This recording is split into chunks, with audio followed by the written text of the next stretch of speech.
When we started in Coscharis, I am the A to Z of that company. Many of us started differently.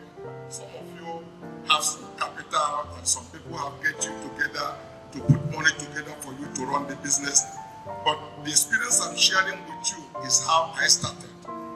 My boss gave me 200 naira in 1975, a very small amount of money.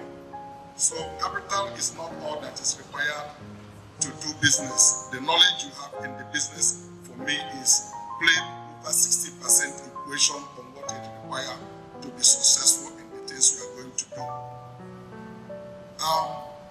My excitement was not 200 naira. My excitement was that I can do with my life what I want to do from that day. I knew I was no more under anybody's tutorage. So my senior brother felt, he went to school, my mother supported him.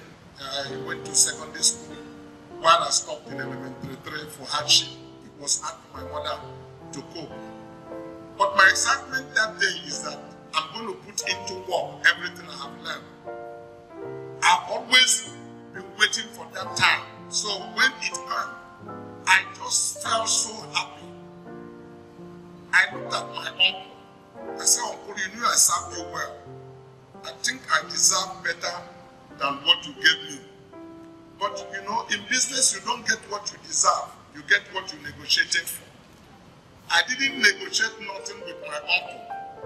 Because in those days and in the kind of apprenticeship scheme that is this, you just go to be the best behaved boy or you get nothing.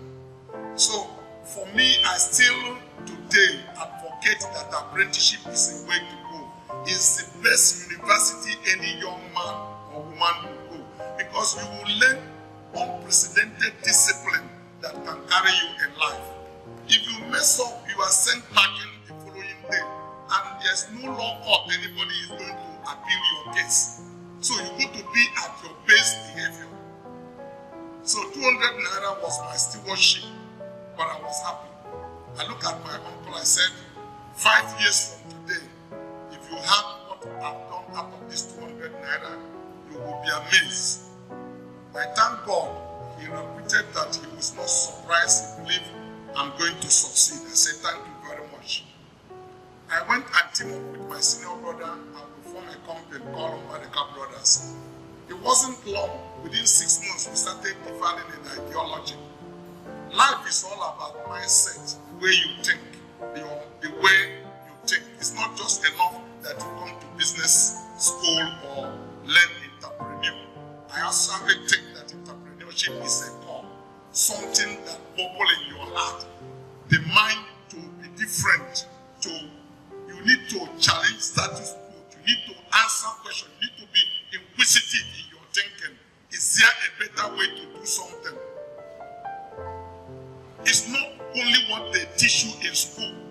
While I was working for my uncle, I did a research, not in a formal way, the way some of you did it in the university. I did a research in an informal way.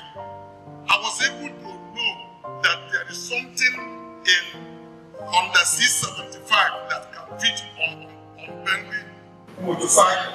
I was able to know there's something in 504 that can fit in Volkswagen.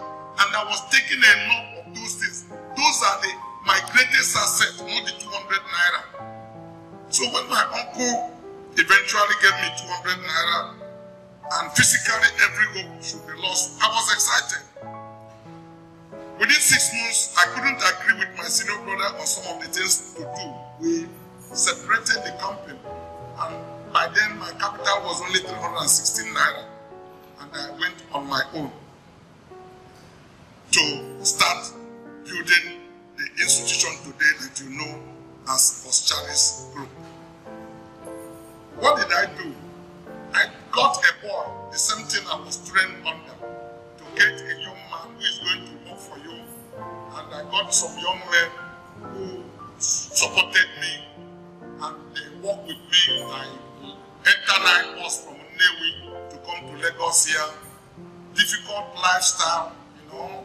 You enter what we call 911. Some of you are not born and may not have an idea what the kind of thing I'm talking about is a vehicle that has your leg cannot touch down. You are suspended in the bench of the seat. So when the vehicle enter car, you are thrown up and you can fall on the ground. If it's raining, they use trampoline to cover all of you and then let somebody rest there. You are your under this kind of atmosphere, you can't fool around. You just need your head need to be correct. I started earning small money, but the ambition I have, I'm talking about vision now, was I was applying that money back in the business.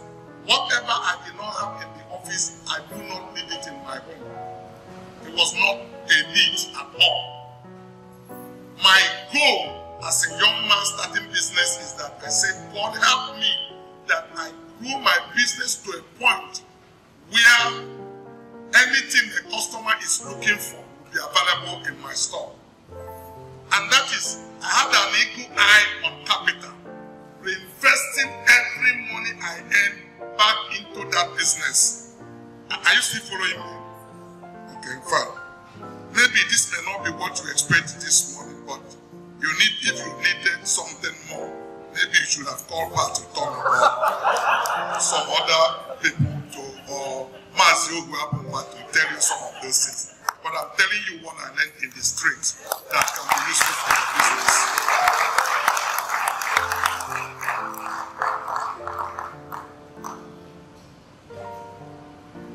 One of the most difficult jobs of a business owner is to constantly ensure that he has the right people and the right job.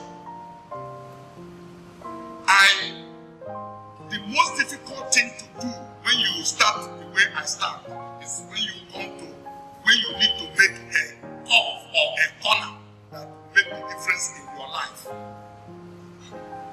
Because individuals like me that are very determined to succeed and make success can get a point and cap their success. And that is to say, you make enough money, but there is a time you need to bring experts into your business to help you grow and make a difference. The proper structure in a way you can compete in a structured manner that banks will take you serious and many big players in the industry will take you serious. But many self-made entrepreneurs got at that point and they found, what would these people offer me? These people that went to school.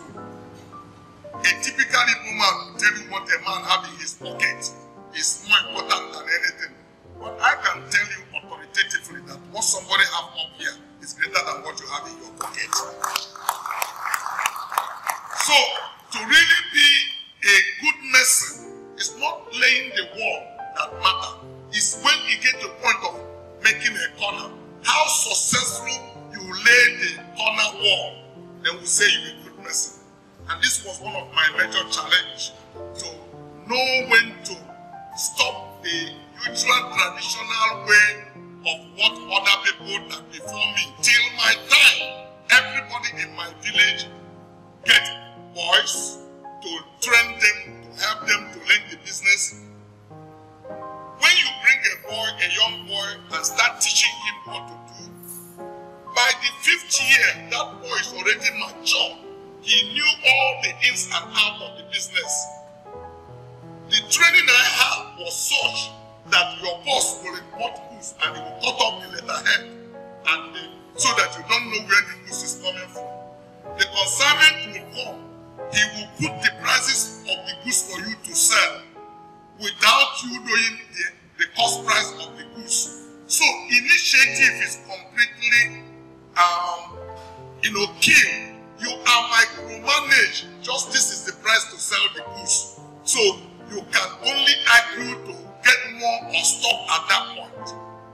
But for me, it was faulty because I knew something was bubbling in me, and I believe if I'm allowed to make a decision, I can make good decisions that will give the company a better profit than what they are earning.